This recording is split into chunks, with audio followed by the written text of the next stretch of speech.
Imagina la noche más oscura que hayas conocido. Ahora multiplica esa oscuridad por 1000, elimina las estrellas, borra la luna, quita incluso el concepto de arriba y abajo. Eso era el caos primordial, un vacío infinito donde no existía nada, absolutamente nada, pero de ese vacío imposible, de esa ausencia total, algo comenzó a tomar forma. Primero nació Gea, la tierra misma, sólida y eterna, extendiéndose en todas direcciones como el primer suelo sobre el cual todo lo demás podría construirse. Ella era más que una diosa, era el fundamento de la existencia, la madre primordial de la cual brotaría toda vida. Y de Gea emergió Urano, el cielo estrellado que se extendió sobre ella como un manto brillante, cubriendo cada rincón de su vastedad. Gea miró hacia arriba y vio a Urano descendiendo hacia ella cada noche, y de esa unión comenzó la primera generación divina. Los hijos de Gea y Urano no fueron dioses ordinarios.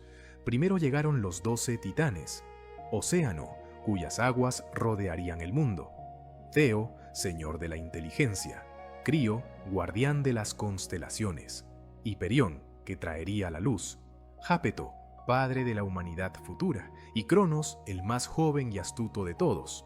Junto a ellos nacieron sus hermanas, Tea, radiante como el sol, Rea, madre de dioses por venir, Temis, portadora de la justicia, Mnemósine, guardiana de la memoria, Febe, de luz plateada, y Tetis, señora de las aguas dulces. Estos 12 seres magníficos caminaban sobre Gea con poder suficiente para mover montañas y cambiar el curso de los ríos. Pero entonces nacieron los otros. 3 criaturas emergieron del vientre de Gea, y cuando Urano las vio por primera vez, el horror lo paralizó.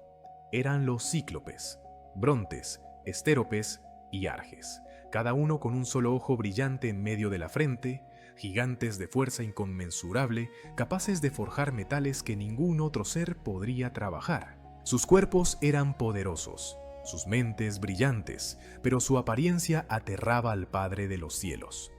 Y luego llegaron los 3 hecatónquiros, Coto, Briareo y Giges, monstruos de 100 brazos cada uno y 50 cabezas que brotaban de sus cuellos como una hidra viviente.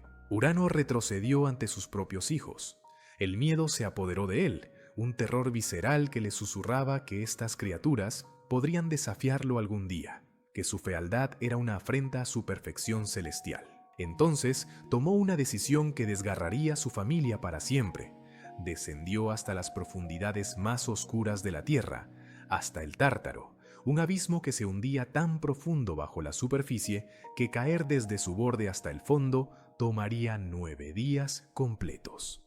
Allí, en esa prisión de oscuridad absoluta, Urano arrojó a los cíclopes y a los hecatónquiros, sellando la entrada con rocas del tamaño de montañas. Gea sintió el dolor de inmediato.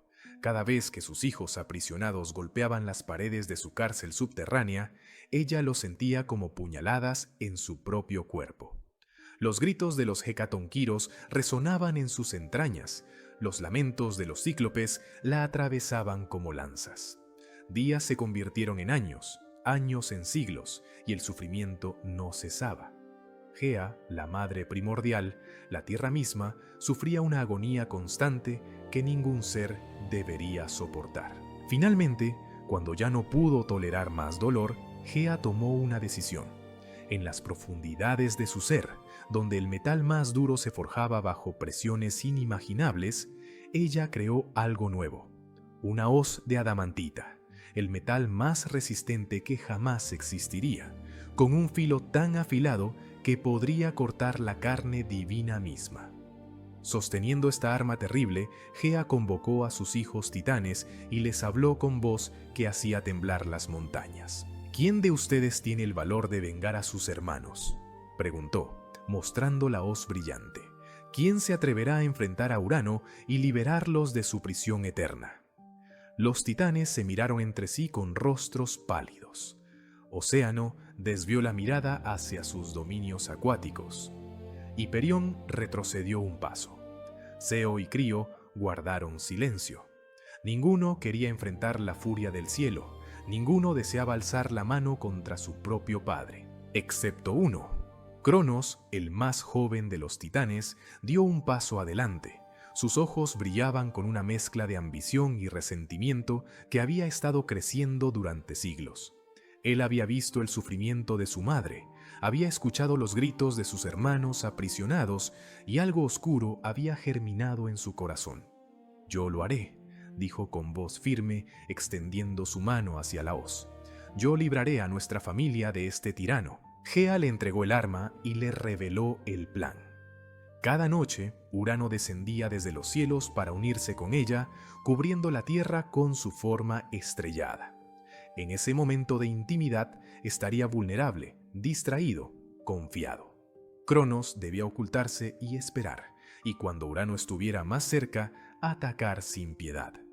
El joven titán asintió, tomó la hoz de adamantita y se escondió en las sombras, esperando que cayera la noche. Cuando el crepúsculo tiñó el mundo de púrpura, Urano comenzó su descenso. Las estrellas de su cuerpo brillaban mientras se acercaba a Gea, completamente ajeno a la traición que lo aguardaba. Cronos apretó el mango de la hoz, sintiendo cómo su corazón latía con fuerza en su pecho.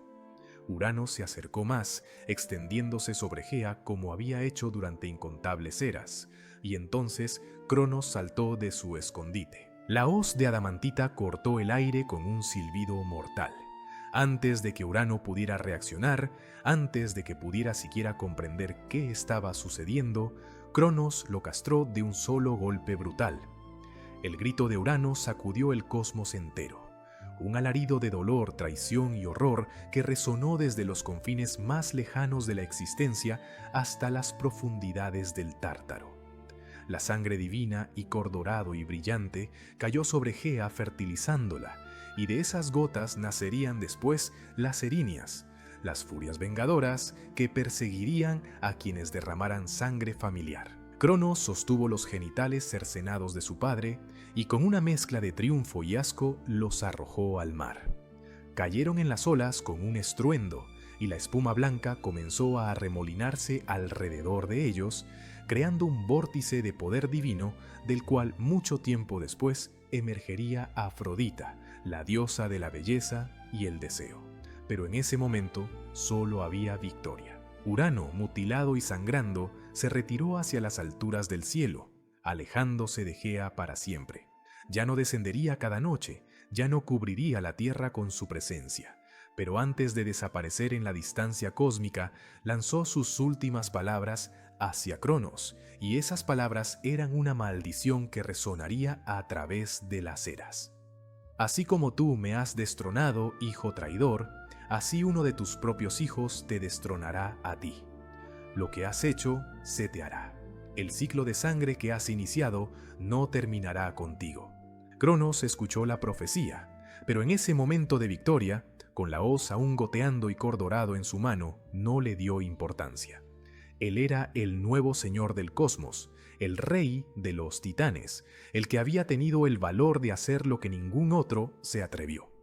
Sus hermanos titanes se reunieron a su alrededor, algunos con admiración, otros con temor, todos reconociendo que el poder había cambiado de manos. El reinado de Urano había terminado. La era de Cronos acababa de comenzar. Y mientras el nuevo rey de los titanes ascendía a su trono cósmico, las palabras de su padre caído flotaban en el aire como semillas venenosas, esperando el momento de germinar y hacer realidad la profecía que acababa de ser pronunciada.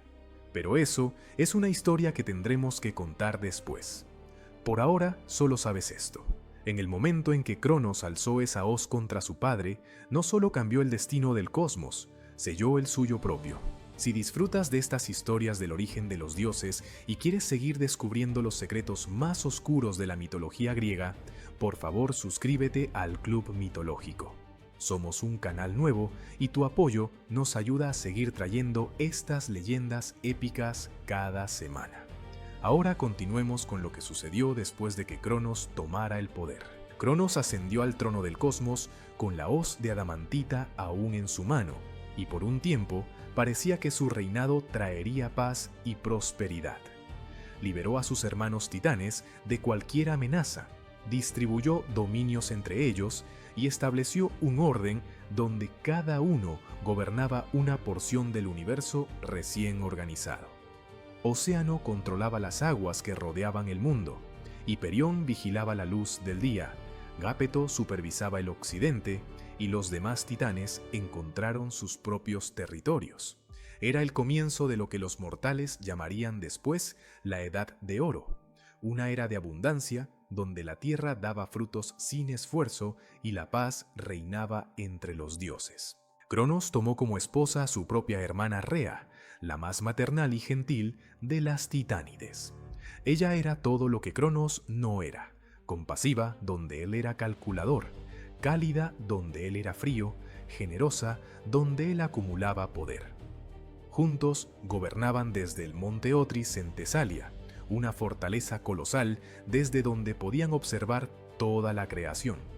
Los otros dioses los respetaban, los mortales que comenzaban a poblar la tierra los veneraban, y por un tiempo todo parecía perfecto. Pero había algo que Cronos no podía olvidar, algo que lo despertaba en medio de la noche, cubierto en sudor frío. Las palabras de Urano. Así como tú me has destronado, hijo traidor, así uno de tus propios hijos te destronará a ti. La profecía resonaba en su mente como un tambor constante, un recordatorio implacable de que su victoria podría ser temporal. Al principio, Cronos intentó ignorarla, diciéndose a sí mismo que él era diferente, que él no cometería los errores de su padre, que su poder era absoluto, pero con cada día que pasaba, la semilla del miedo crecía más profunda en su corazón. Cuando Rea le anunció que estaba embarazada, Cronos sintió dos emociones simultáneas y contradictorias: alegría ante la idea de un heredero y terror ante la posibilidad de que ese heredero fuera su destructor. Observó el vientre de Rea crecer durante los meses siguientes y con cada día su paranoia aumentaba. Consultó a los oráculos, buscó a los videntes más sabios, preguntó a las estrellas mismas, pero todos le dieron la misma respuesta: la profecía de Urano se cumpliría. Uno de sus hijos lo destronaría y no había forma de evitarlo, excepto una solución terrible, impensable, monstruosa. Pero Cronos, consumido por el miedo, decidió que si sus hijos no podían crecer, entonces no podrían destronarlo. Cuando Rea dio a luz a su primera hija, una hermosa diosa de cabellos oscuros llamada Hestia, Cronos esperó apenas unos segundos antes de arrebatársela de los brazos a su esposa. Rea gritó, suplicó, extendió sus manos desesperadas hacia su bebé, pero Cronos no escuchó. Abrió su boca divina y tragó a Hestia entera. La pequeña diosa desapareció en la oscuridad del estómago de su padre, viva pero atrapada, consciente pero impotente. Rea cayó de rodillas, llorando con una angustia que haría temblar las montañas, pero Cronos simplemente se limpió la boca y regresó a su trono. La profecía no se cumpliría, se dijo a sí mismo. Él había encontrado la manera de controlar su destino. No importaba cuántos hijos tuviera, si todos permanecían en su estómago, ninguno podría jamás amenazar su poder. Pasaron los años y Rea quedó embarazada nuevamente. Esta vez nació Deméter, una diosa de ojos dorados que traería las cosechas al mundo. Rea intentó esconderla, corrió con la bebé en brazos hacia las habitaciones más alejadas del palacio, pero Cronos la siguió con pasos pesados que resonaban como sentencias de muerte. Le arrancó a Deméter de los brazos y la devoró igual que a su hermana mayor. La segunda hija se unió a la primera en la prisión oscura del estómago paterno, y Rea lloró lágrimas que formaron ríos. Luego llegó Hera, de ojos color cielo y temperamento feroz, incluso como recién nacida. Cronos la tragó antes de que Rea pudiera siquiera sostenerla por un minuto completo. Después nació Hades, un niño de mirada profunda y seria que parecía ver más allá del mundo visible. Cronos lo devoró sin pestañear, y finalmente llegó Poseidón, un bebé de ojos color mar tormentoso, cuyo llanto sonaba como olas rompiendo contra acantilados. él también desapareció en las profundidades del estómago de Cronos. 5 hijos, 5 dioses completos, vivos y conscientes, atrapados en la oscuridad del vientre de su padre. No morían porque eran inmortales, pero tampoco vivían verdaderamente. Flotaban en un limbo terrible, escuchándose unos a otros en la negrura absoluta, esperando una liberación que parecía imposible. Y mientras tanto, Rea se consumía en un dolor que ninguna madre debería conocer, viendo cómo cada uno de sus hijos le era arrebatado apenas nacía. Pero entonces Rea quedó embarazada por 6ª vez. Mientras sentía al bebé moverse en su vientre, algo cambió dentro de ella. El dolor se transformó en determinación, las lágrimas en furia, la desesperación en plan. No permitiría que Cronos devorara a este hijo. No importaba lo que tuviera que hacer, salvaría al menos a uno de sus hijos de ese destino horrible, y sabía exactamente a quién acudir por ayuda. Rea descendió en secreto hasta donde moraba Gea, su abuela, la tierra misma. Le contó todo, los 5 hijos devorados, la paranoia creciente de Cronos, la profecía que lo consumía. Gea, que conocía demasiado bien el dolor de ver a sus hijos aprisionados, que recordaba su propio sufrimiento cuando Urano encerró a los cíclopes y Hecatonquiros escuchó con rostro de piedra. Cuando Rea terminó de hablar, Gea asintió lentamente y dijo: «Te ayudaré, pero debes seguir mis instrucciones exactamente». El plan era simple pero arriesgado. Cuando llegara el momento del parto, Rea viajaría en secreto a la isla de Creta, específicamente al monte Ida, donde existía una cueva profunda oculta entre los árboles. Allí daría a luz lejos de los ojos vigilantes de Cronos. Mientras tanto, encontraría una piedra del tamaño y peso aproximado de un bebé recién nacido, la envolvería en pañales y se la presentaría a Cronos como si fuera su 6º hijo. En la oscuridad, con su paranoia nublando su juicio, Cronos no miraría 2 veces antes de tragarla. Cuando llegó el momento, Rea hizo exactamente lo que Gea le había indicado. En medio de la noche, cuando Cronos dormía intranquilo en su trono, ella escapó del palacio y voló hacia Creta. Las contracciones comenzaron mientras cruzaba el mar, y para cuando llegó a la cueva del monte Ida, apenas tuvo tiempo de recostarse antes de que el bebé comenzara a nacer. Las ninfas Adrastea y Ida, que Gea había enviado para ayudar, recibieron al recién nacido con manos gentiles. Era un niño, un varón de ojos brillantes como el rayo, con un llanto que sonaba como truenos distantes. Rea lo sostuvo contra su pecho por un momento precioso, memorizando cada detalle de su rostro, sabiendo que tendría que dejarlo atrás. Lo llamó Zeus, que significa brillante, y besó su frente antes de entregarlo a las ninfas. «Cuídenlo», susurró con voz quebrada, «críenlo fuerte. Algún día, él liberará a sus hermanos». Las ninfas lo prometieron. Alimentarían a Zeus con la leche de Amaltea, una cabra mágica cuya leche fortalecería sus huesos divinos. Los curetes, guerreros danzantes, golpearían sus escudos y lanzas cada vez que el bebé llorara, para que el sonido no llegara hasta donde Cronos pudiera escucharlo. La cueva se convertiría en el hogar secreto del futuro rey de los dioses, un refugio donde crecería oculto de su padre devorador. Rea tomó entonces una piedra grande, la envolvió cuidadosamente en los pañales que había traído y regresó volando al monte Otris antes del amanecer. Cuando Cronos despertó, ella estaba allí, sosteniendo el bulto envuelto con rostro cansado, como si acabara de dar a luz. Cronos ni siquiera preguntó.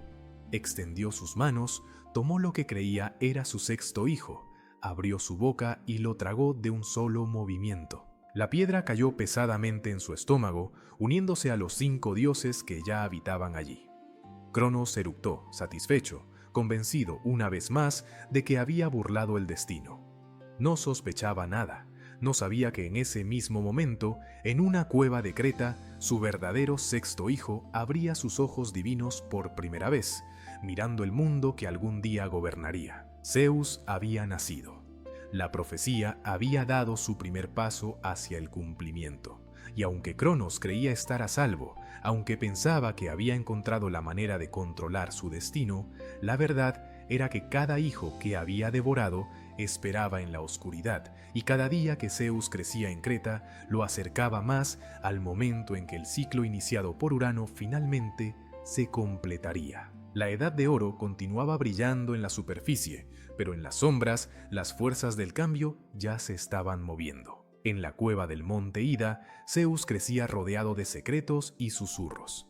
Las ninfas Adrastea y Ida lo criaron con devoción absoluta, contándole historias sobre su verdadero linaje, mientras Amaltea lo alimentaba con su leche divina.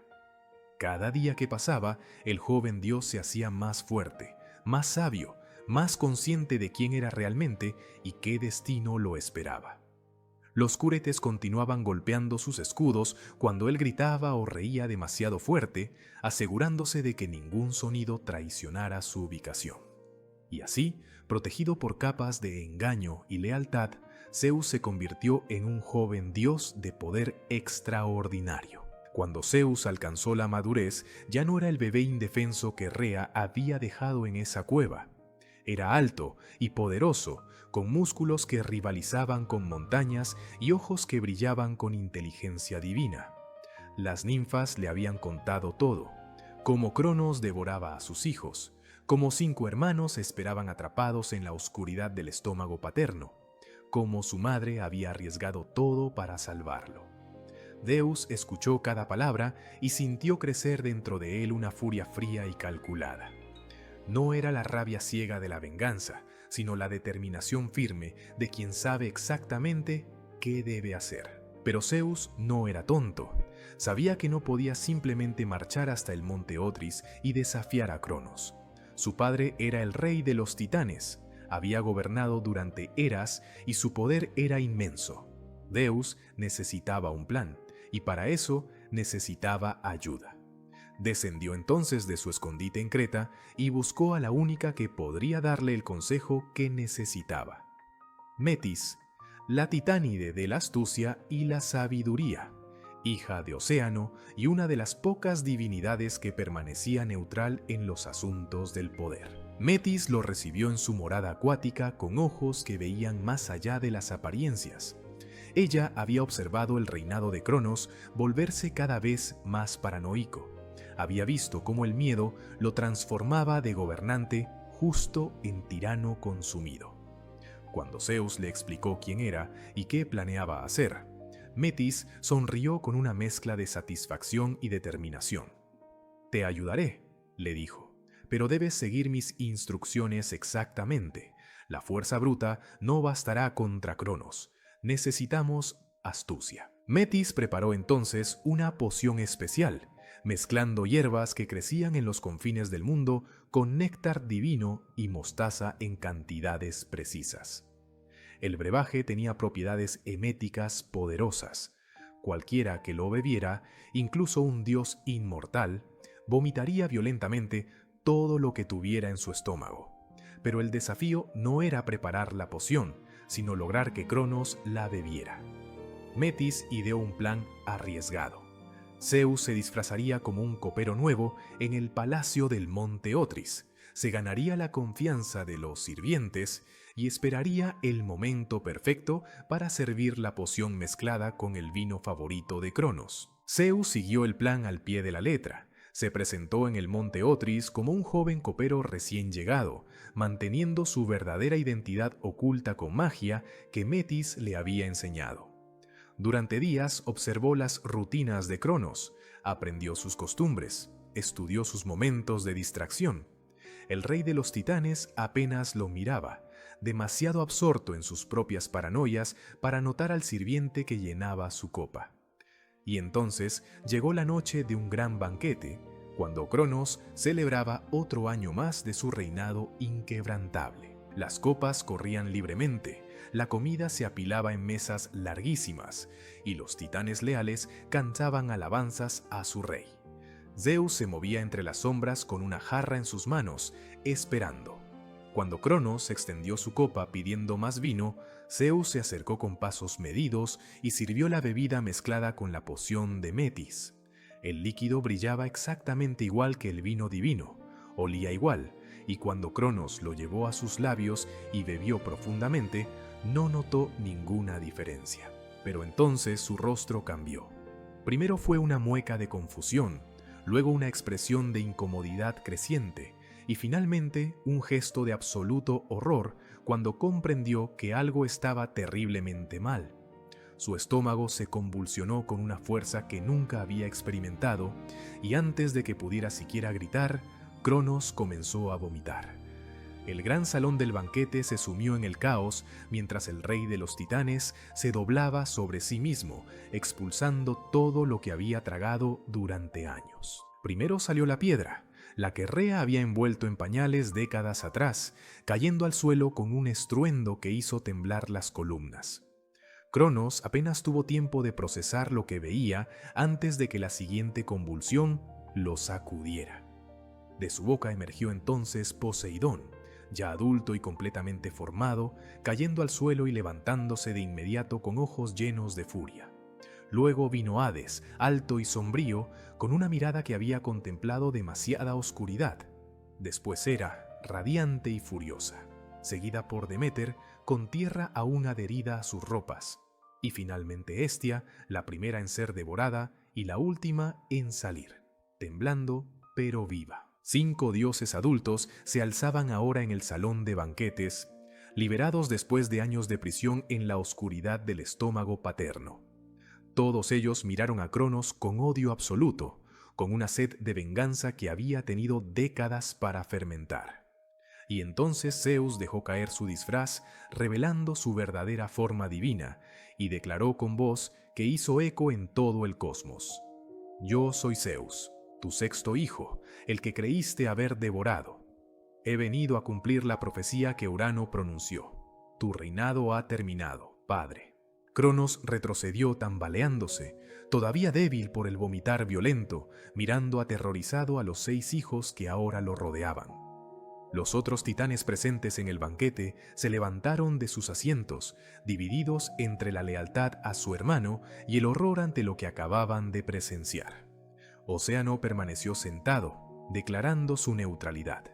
Temis, la titánide de la justicia, inclinó su cabeza hacia Zeus en reconocimiento.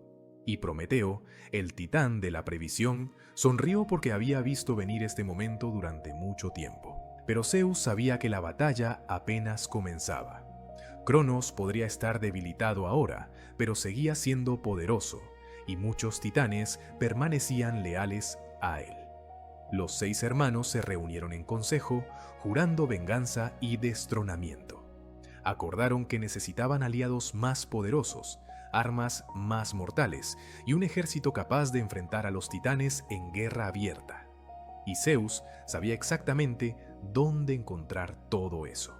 Descendió entonces a las profundidades de la tierra, más allá de las cavernas más profundas, más allá de las raíces de las montañas, hasta llegar al Tártaro mismo. Allí, en esa prisión de oscuridad absoluta, todavía permanecían encadenados los cíclopes y los hecatónquiros. Aprisionados primero por Urano y luego mantenidos encerrados por Cronos, quien, siguiendo el ejemplo de su padre, había decidido que eran demasiado peligrosos para dejarlos libres. Zeus rompió sus cadenas con sus propias manos, y los 6 monstruos primordiales emergieron parpadeando a la luz después de eras de oscuridad. Los 3 cíclopes, Brontes, Estéropes y Arges, miraron a Zeus con sus únicos ojos brillantes y comprendieron de inmediato lo que había hecho por ellos. En gratitud, anunciaron que forjarían armas dignas de los dioses que los habían liberado. Descendieron a sus antiguas fraguas ocultas en las profundidades volcánicas de la tierra y trabajaron sin descanso durante días. El sonido de sus martillos contra el yunque divino resonaba como truenos subterráneos, y el calor de sus hornos hacía hervir ríos enteros de lava. Cuando terminaron, los cíclopes presentaron 3 armas que cambiarían el equilibrio del poder en el cosmos. Para Zeus forjaron el rayo, el Keraunos, un relámpago sólido que nunca fallaba su objetivo, que destruía con luz cegadora y trueno ensordecedor, que portaba el poder mismo del cielo tormentoso. Para Poseidón crearon el tridente, un arma de 3 puntas que podía controlar los mares, causar terremotos sacudiendo la tierra y partir acantilados con un solo golpe. Para Hades fabricaron el casco de invisibilidad, la cunei, que ocultaba completamente a quien lo portaba, haciéndolo invisible incluso para otros dioses. Los 3 hermanos tomaron sus nuevas armas y sintieron el poder fluir a través de ellas. Zeus alzó el rayo y el cielo respondió con relámpagos. Poseidón golpeó el suelo con su tridente y las olas del mar distante se alzaron en respuesta. Hades se colocó el casco y desapareció como si nunca hubiera existido. Ahora tenían las herramientas que necesitaban, pero aún faltaba el ejército. Los 3 hecatónquiros, Coto, Briareo y Giges, se arrodillaron ante Zeus y juraron ser sus guerreros definitivos. Cada uno tenía 100 brazos capaces de lanzar 100 rocas simultáneamente, 50 cabezas que podían vigilar en todas direcciones y fuerza suficiente para arrancar montañas de sus raíces. Cuando Zeus les preguntó si lucharían a su lado contra los titanes, los 3 respondieron al unísono: «Hemos esperado eras por esta oportunidad. Cronos pagará por mantenernos encadenados. Los titanes aprenderán lo que significa enfrentar a aquellos a quienes despreciaron». Con aliados asegurados y armas divinas en mano, Zeus regresó a la superficie donde sus hermanos lo esperaban. Hestia, Deméter, Hera, Hades y Poseidón se reunieron alrededor de él y juntos los 6 olímpicos declararon guerra contra los titanes. Enviaron mensajeros a todos los rincones del cosmos, convocando a aquellos que se unirían a su causa, alertando a los neutrales de que se apartaran del camino. Cronos recibió la declaración de guerra en su palacio del monte Otris y supo que la profecía de Urano finalmente se estaba cumpliendo. Convocó a los titanes leales, Hiperión, Jápeto, Seo, Crío y otros que permanecían fieles a su causa. Prepararon sus defensas, afilaron sus armas y se prepararon para la batalla que decidiría el destino del cosmos. La titanomaquia estaba a punto de comenzar. 10 años de guerra que sacudirían la creación hasta sus cimientos. Y mientras ambos bandos se preparaban, mientras los olímpicos ascendían al monte Olimpo para establecer su fortaleza y los titanes reforzaban el monte Otris, el universo entero contenía el aliento, esperando el primer golpe de una guerra que cambiaría todo para siempre. El universo nunca había conocido algo como lo que estaba a punto de ocurrir. Ya no se trataba de intrigas familiares en la sombra, ni de profecías murmuradas entre dientes, ni de hijos devorados en silencio. Ahora 2 generaciones de dioses se miraban frente a frente, armadas hasta los dientes, listas para decidir con violencia quién gobernaría el cosmos. La titanomaquia, la guerra entre titanes y olímpicos, estaba a punto de comenzar. Los titanes se atrincheraron en el monte Otris, una montaña gigantesca en Tesalia que se elevaba como una muralla de piedra y orgullo. Desde allí, Cronos organizó su ejército con la precisión de quien no piensa perder lo que ha construido durante eras. A su lado estaban Hiperión, señor de la luz solar; Jápeto, feroz y brutal en combate; Deo, de mente estratégica y ataques a distancia; Crío, vigilante de las constelaciones; y muchos otros titanes que no dudaron en tomar partido. Sus fuerzas parecían interminables, antiguas como el tiempo mismo, pesadas como las eras que habían gobernado. En respuesta, Zeus y sus hermanos establecieron su fortaleza en el monte Olimpo, una montaña de cumbres blancas que se elevaba hacia el cielo como una promesa de algo nuevo. Allí, los 6 dioses que habían escapado del estómago de Cronos se reunieron con sus aliados. Temis, que se puso del lado de la justicia; Prometeo, que había visto esta guerra venir y apostaba por el futuro; y Océano, que decidió permanecer neutral, protegiendo sus ríos y mares de la destrucción que se avecinaba. Los cíclopes y los hecatónquiros ocuparon posiciones estratégicas, listos para desatar una fuerza que el mundo aún no comprendía. El primer día de batalla llegó sin fanfarrias, sin discursos largos, sin treguas formales. Llegó con un rayo. Zeus se alzó sobre una de las cumbres del Olimpo, Levantó el brazo y lanzó el primer relámpago de guerra contra el monte Otris. El cielo se partió en luz blanca. El trueno rugió como si el mismo caos hubiera despertado, y el impacto abrió una hendidura en la roca titánica. Ese fue el anuncio oficial. La paz había terminado. Los titanes respondieron con igual violencia.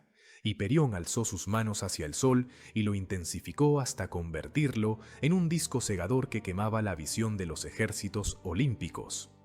La luz se volvió un arma, un látigo abrasador que caía sobre los campos de batalla, obligando a muchos a cubrirse los ojos. Theo, desde la distancia, lanzó proyectiles de energía cósmica, fragmentos de cielo estrellado que caían como meteoros sobre las posiciones enemigas. Jápeto lideró las primeras cargas frontales, aplastando a quienes se interponían en su camino. Zeus respondió con tormentas. Llamó a las nubes desde los confines del horizonte, las apiló unas sobre otras hasta cubrir el cielo por completo y desató una lluvia de relámpagos que no parecía terminar nunca. Cada rayo incineraba un batallón, partía árboles gigantescos, derretía rocas en segundos.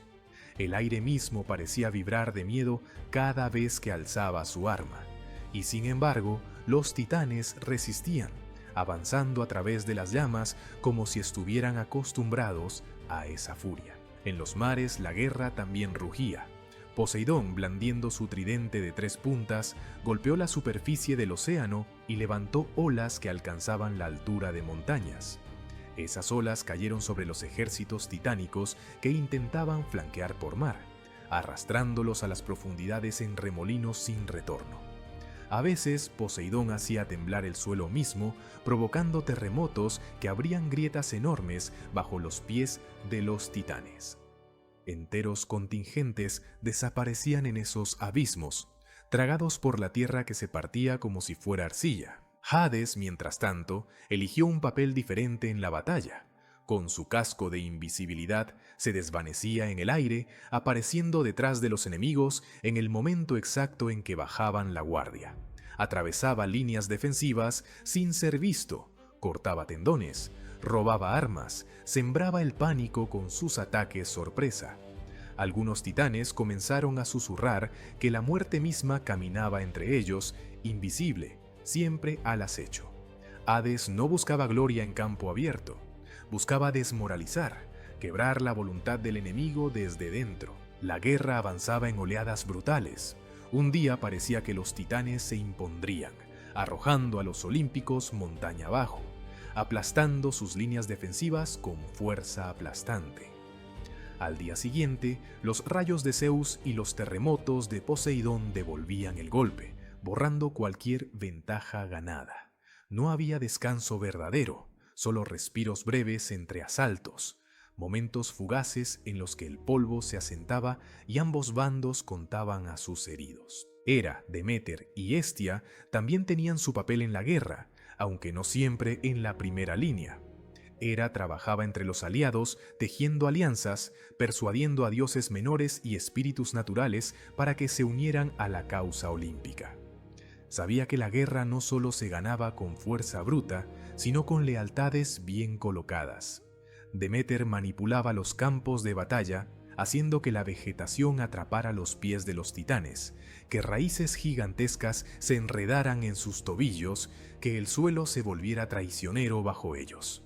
Hestia, por su parte, mantenía encendidos los fuegos del Olimpo, sosteniendo la moral y el refugio para todos los que regresaban heridos. En el monte Otris, Cronos contemplaba el desarrollo de la guerra con una mezcla de rabia y preocupación creciente.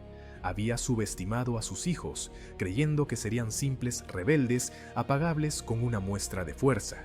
Ahora comprendía que Zeus y sus hermanos eran algo diferente, una nueva generación de dioses que no se conformarían con migajas de poder. Aún así, Cronos no era un enemigo fácil. Blandía la misma hoz de adamantita con la que había castrado a Urano, y cada vez que entraba en combate, las filas olímpicas temblaban. Cuando Cronos bajaba al campo de batalla, lo hacía como una tormenta hecha carne. Con su hoz cortaba montañas, derribaba columnas de roca, cegaba ejércitos enteros en un solo arco del arma. Sus golpes eran tan poderosos que abrían grietas en el aire mismo, como si la realidad fuese un telón desgarrable. Muchos dioses menores preferían retirarse antes que enfrentarlo directamente. Para ellos, Cronos no era solo un rey caído en desgracia, era una fuerza de la naturaleza defendiendo su trono con todo lo que le quedaba. Hiperión y sus hijos también dejarían su marca en esta guerra. Helios, el dios Sol, guiaba su carro ardiente de forma más baja sobre el campo de batalla, intensificando el calor hasta que las armaduras se volvían insoportables para quienes las llevaban. Selene, la luna, iluminaba las noches con una luz traicionera que revelaba los movimientos de los olímpicos si intentaban atacar bajo la oscuridad.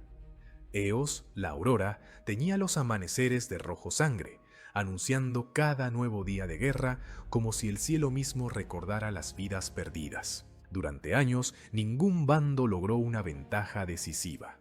Los titanes tenían la antigüedad, la experiencia y la masa pura de poder acumulado a lo largo de eras. Los olímpicos, en cambio, contaban con la velocidad, la astucia y armas nuevas que inclinaban la balanza en momentos críticos.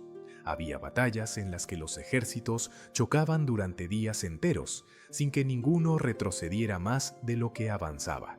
El cielo se cubría de humo, el mar se llenaba de cadáveres divinos que no podían morir, pero sí podían sufrir, y la tierra se llenaba de cicatrices profundas. A veces el propio cosmos parecía quejarse. Truenos sin dueño retumbaban en la distancia, incluso cuando Zeus no lanzaba rayos. Grietas gigantescas se abrían en lugares remotos, expulsando fuego subterráneo. Los mortales que vivían en la tierra, pequeños e indefensos frente a esa guerra de gigantes, solo podían mirar al cielo con miedo, sin entender por completo qué estaba ocurriendo. Para ellos, los dioses que deberían protegerlos se habían convertido en fuerzas devastadoras que amenazaban con destruir el mundo que compartían. Océano, fiel a su neutralidad, mantuvo sus aguas apartadas de la guerra todo lo que pudo. Protegió sus ríos, mares y corrientes, negándose a permitir que se convirtieran en simples campos de batalla. Para algunos titanes, esto era una traición silenciosa. Para Zeus, era una bendición que dejaba intacta una parte del cosmos. Temis, por su parte, observaba todo con ojos serios, sabiendo que cualquiera que ganara, la justicia tendría que reconfigurarse para este nuevo orden que estaba naciendo entre relámpagos y sangre divina. Con el tiempo, Zeus comprendió que si seguían luchando de la misma forma, esta guerra podría durar una eternidad. Cada victoria se pagaba con un precio altísimo. Cada derrota dejaba heridas profundas, pero no definitivas. Tenía que cambiar algo. Tenía que encontrar una manera de romper el equilibrio que mantenía a ambos bandos en este empate sangriento. Y fue entonces cuando miró hacia el Tártaro, hacia la oscuridad de donde había sacado a los hecatonquiros, y comprendió que aún no había desatado toda la furia que tenía a su disposición. Los hecatónquiros habían participado en combates aislados, derribando muros, aplastando formaciones enteras de titanes, pero Zeus los había estado reservando, probando su fuerza antes de confiarles el papel decisivo. Ahora sabía que había llegado el momento de soltarlos por completo. Reunió a Coto, Briareo y Giges en la cima del Olimpo y les habló a los tres al mismo tiempo. «Esta guerra ha durado demasiado», les dijo. «Ha llegado la hora de inclinar la balanza». ¿Están listos para mostrar a los titanes el verdadero peso de su error? Los tres gigantes de 100 brazos se miraron entre sí y asintieron sin dudarlo. Ellos también estaban cansados de la espera, cansados de contener una furia acumulada durante eras de encarcelamiento. Cuando se levantaron, el suelo tembló bajo su peso. Sus 100 brazos se desplegaron como un bosque de extremidades, cada mano capaz de sostener una roca, cada dedo una promesa de destrucción. Si hasta ese momento la titanomaquia había sido terrible, Lo que estaba por venir superaría todo lo visto antes. Mientras tanto, en el monte Otris, Cronos comenzaba a sentir algo que nunca antes había permitido entrar en su pecho: duda. Había ganado batallas, había resistido rayos, terremotos e invisibles ataques de Hades, pero notaba el cansancio en sus filas. Algunos titanes miraban al horizonte con inquietud, preguntándose si realmente podrían mantener ese ritmo para siempre. Otros, como Prometeo, que ya se había alejado de su causa, demostraban que incluso entre sus filas podía haber traiciones silenciosas. La guerra había llegado a un punto de ruptura. Un solo movimiento, un solo cambio en el tablero podía decidir el resultado después de tantos años de devastación. Zeus lo sabía, Cronos lo intuía, el cosmos entero lo sentía, y en ese clima de tensión insoportable, Zeus se preparó para liberar su arma secreta en todo su esplendor. La titanomaquia estaba a punto de entrar en su fase final, aquella de la que los poetas hablarían durante 1000 generaciones. Lo que hasta entonces había sido una guerra entre dioses estaba a punto de convertirse en una tormenta cósmica sin precedentes, con montañas volando por el aire y el cielo mismo temblando ante el rugido de los hecatónquiros desatados. La batalla decisiva comenzó en la madrugada del 10º año de guerra. Zeus había esperado el momento perfecto, cuando los titanes bajaban la guardia después de otra noche de combate agotador. Los 3 hecatónquiros, Coto, Briareo y Giges, se alzaron desde las profundidades donde habían estado esperando la señal, y cuando ascendieron al campo de batalla, el suelo tembló con su peso combinado. Cada uno medía como una montaña, cada uno tenía 100 brazos que se extendían como ramas de un árbol gigantesco, cada uno portaba 50 cabezas que rugían al unísono. Lo que sucedió después cambió el curso de la guerra en cuestión de minutos. Los hecatónquiros no necesitaban armas forjadas ni estrategias complicadas. Arrancaban montañas enteras de sus raíces, las partían en fragmentos del tamaño de edificios y lanzaban 300 rocas simultáneamente. 100 brazos por gigante, 3 rocas por brazo, 3 hecatónquiros trabajando al unísono. El cielo se oscureció con la sombra de los proyectiles, como si una lluvia de meteoros cayera desde arriba, solo que esta lluvia estaba dirigida con precisión mortal. Las defensas del monte Otris colapsaron bajo ese bombardeo imposible. Los titanes que intentaban formar líneas defensivas eran aplastados antes de poder siquiera alzar sus escudos. Aquellos que corrían en busca de refugio encontraban que no había lugar donde esconderse, porque las rocas caían en todas partes, en oleadas constantes que no daban tregua. Hiperión intentó intensificar la luz solar para cegar a los atacantes, pero los hecatonquiros no necesitaban ver con precisión cuando sus proyectiles cubrían áreas enteras. Jápeto lideró una carga desesperada para romper las líneas enemigas, pero fue enterrado bajo una avalancha de rocas antes de llegar. Y mientras los hecatónquiros transformaban el campo de batalla en un infierno de piedra voladora, Zeus desató el poder completo de su rayo. Ya no lanzaba relámpagos uno a la vez, sino que convocaba tormentas enteras, cielos llenos de electricidad divina que caía sin parar. Cada rayo iluminaba el campo con luz blanca cegadora, seguido inmediatamente por truenos que hacían sangrar los oídos. El aire olía a ozono quemado, a piedra derretida, a destrucción absoluta. Los árboles estallaban en llamas cuando los rayos los tocaban. Las rocas se partían en fragmentos incandescentes y el suelo mismo se convertía en vidrio fundido. Poseidón no se quedaba atrás. Golpeaba el suelo con su tridente una y otra vez, abriendo grietas masivas que tragaban batallones enteros de titanes. Algunas de esas grietas se extendían por kilómetros, dividiendo el campo de batalla en secciones aisladas, imposibilitando que los titanes coordinaran sus defensas. Cuando un grupo intentaba reorganizarse, Poseidón levantaba olas desde mares lejanos que viajaban tierra adentro, arrastrándolos en inundaciones repentinas que los dejaban aturdidos y vulnerables. Hades, invisible bajo su casco, sembraba el caos absoluto entre las filas titánicas. Aparecía detrás de comandantes, susurraba palabras de miedo en sus oídos, robaba armas en plena batalla, dejando a guerreros desarmados frente al enemigo. Algunos titanes comenzaron a atacarse entre sí en la confusión, creyendo ver enemigos donde solo había aliados. El pánico se propagaba como enfermedad, y Hades lo alimentaba con cada aparición fantasmal, con cada golpe que venía de la nada. Cronos, observando el colapso de sus fuerzas desde lo alto del monte Otris, comprendió finalmente que la profecía de Urano no podía ser detenida. Había devorado a sus hijos creyendo controlar su destino, pero el destino se cumplía de todas formas, solo que de una manera más brutal de lo que jamás imaginó. Tomó su hoz de adamantita, la misma con la que había castrado a su padre, y descendió al campo de batalla para enfrentar personalmente a Zeus.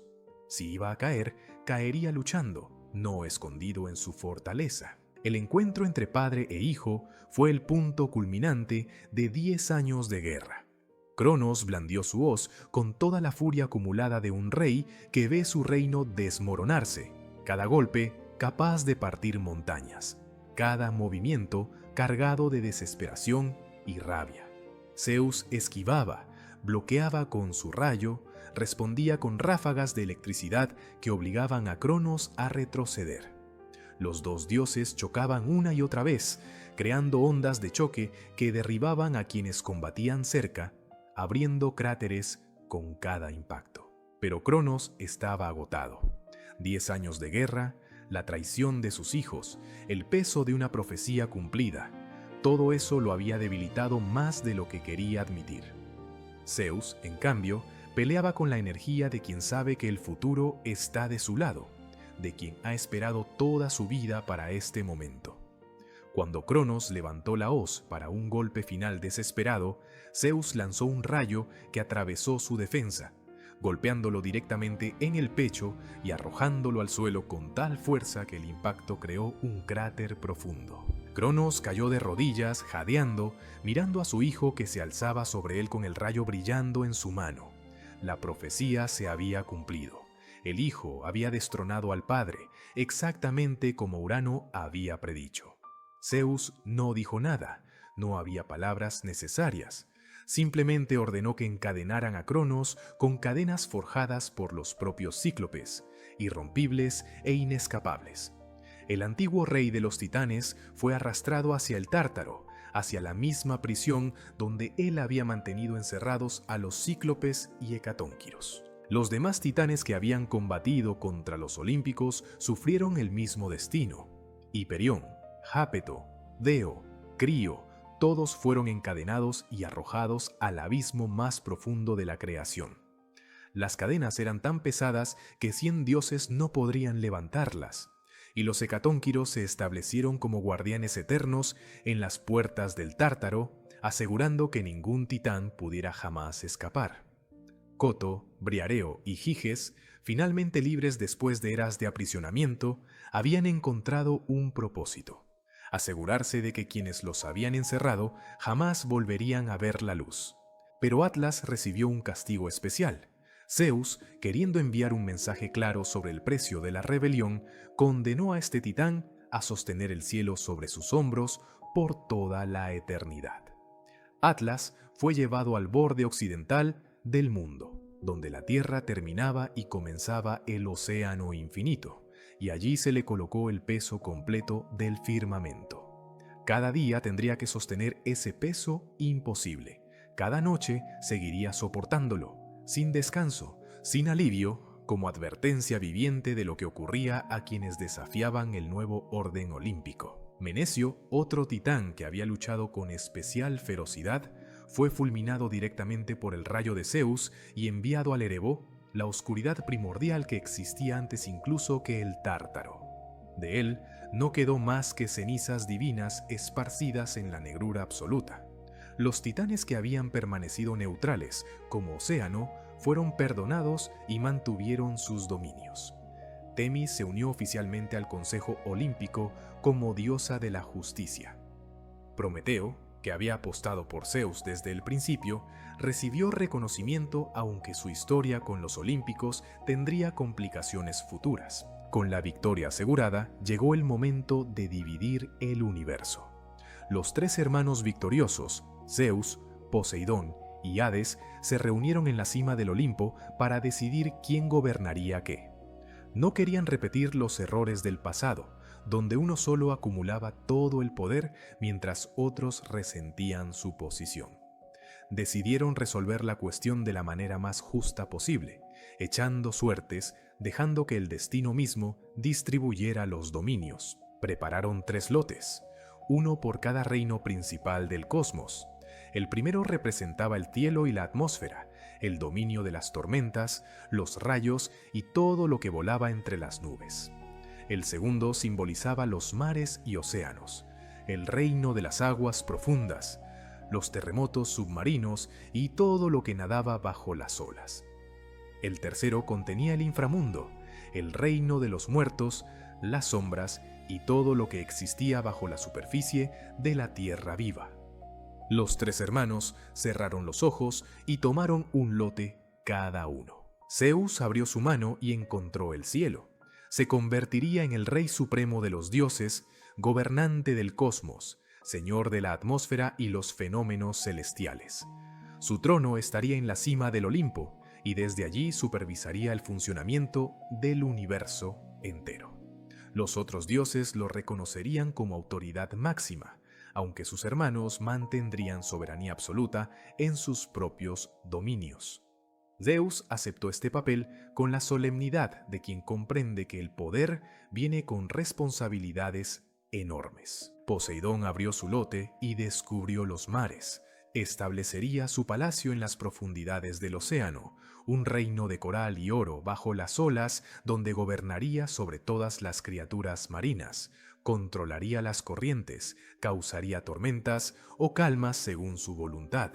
Aunque respondería a Zeus como rey supremo, dentro de sus aguas sería señor absoluto, y ni siquiera Zeus podría darle órdenes directas sobre cómo manejar sus dominios acuáticos. Poseidón sonrió, satisfecho con un reino vasto e inexplorado. Hades abrió su mano y vio el inframundo. Descendería bajo la tierra para gobernar el reino de los muertos, supervisando las almas que llegaban después de la vida, manteniendo el orden en un lugar donde el tiempo funcionaba diferente. No era el destino más glamuroso, no ofrecía la gloria del cielo ni la belleza de los océanos, pero era un dominio necesario y Hades lo aceptó sin quejarse. Comprendía que alguien tenía que mantener separados a los vivos de los muertos y él sería ese guardián eterno. La Tierra y el Monte Olimpo se declararon territorios neutros, accesibles para los 3 hermanos y para todos los dioses en general. Ninguno podría reclamarla como exclusiva, asegurando que siempre habría un lugar común donde los dioses pudieran reunirse, donde los mortales pudieran existir sin estar bajo el dominio directo de uno solo. Zeus ascendió entonces al trono del Olimpo y estableció el consejo de los 12 dioses olímpicos. Junto a sus hermanos y hermanas, Hestia, Deméter, Hera, Hades, Poseidón, incorporó a otros dioses que nacerían o se unirían después.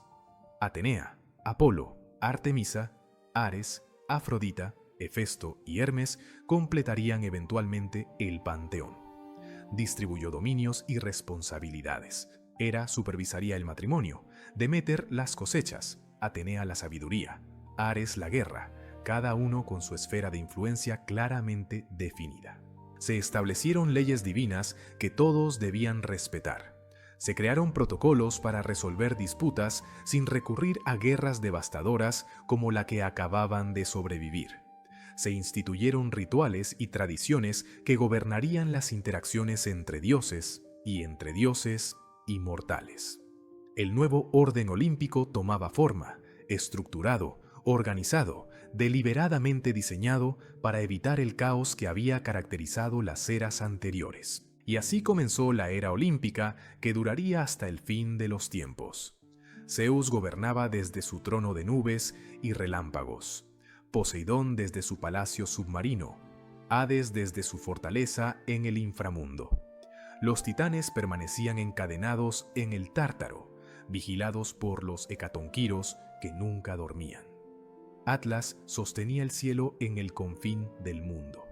El cosmos había encontrado un nuevo equilibrio, pagado con 10 años de guerra que habían sacudido la creación hasta sus cimientos. Pero esta paz nueva no estaba garantizada para siempre.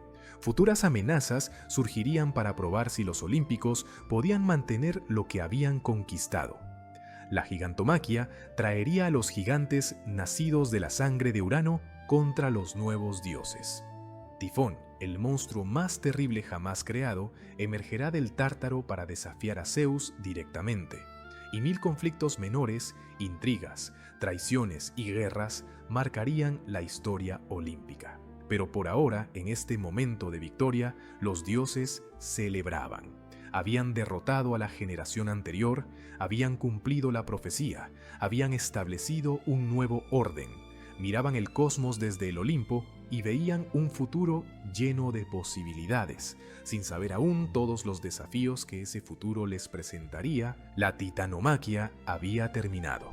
El reinado de los olímpicos acababa de comenzar, y el universo nunca volvería a ser el mismo. Si has llegado hasta aquí y disfrutaste de esta épica narración sobre la guerra que definió quién gobernaría el cosmos, por favor suscríbete al Club Mitológico. Tu apoyo nos ayuda a seguir trayendo estas historias legendarias cada semana. Gracias por acompañarnos en este viaje desde el caos primordial hasta el establecimiento del Olimpo. Nos vemos en la próxima leyenda.